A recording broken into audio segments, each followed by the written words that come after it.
பொதுத் தேர்தலின் நிமித்தம் தற்காலிகமாக இடைநிறுத்தப்பட்டிருந்த கல்வி பொதுத்தராதர உயர்தர பரீட்சை இன்று மீள ஆரம்பிக்கப்பட உள்ளதாக பரீட்சைகள் திணைக்களம் தெரிவிக்கின்றது. அதற்கமைய 2ஆம் கட்ட பரீட்சைகள் அடுத்த மாதம் 8ஆம் தேதி வரை நடத்தப்படும் என உதவி பரீட்சைகள் ஆணையாளர் எஸ் பிரணவதாசன் குறிப்பிடுகின்றார்.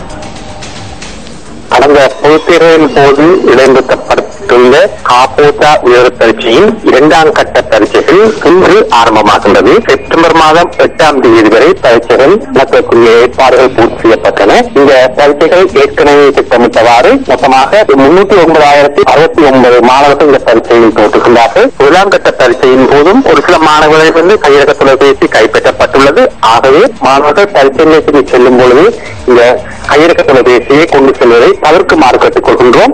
இந்த பரீட்சையிலும் மாணவர்களுக்கு ஏதாவது சிரமங்களோ அல்லது நீங்கள் அசம்பாவிதங்கள் சந்திக்க நேரிட்டால் உடனடியாக எமது நேரடி தொலைபேசி இலக்கமான 1911 தொடர்பு கொண்டு எங்களுக்கு எந்நேரமும் அறிவிக்க முடியும்.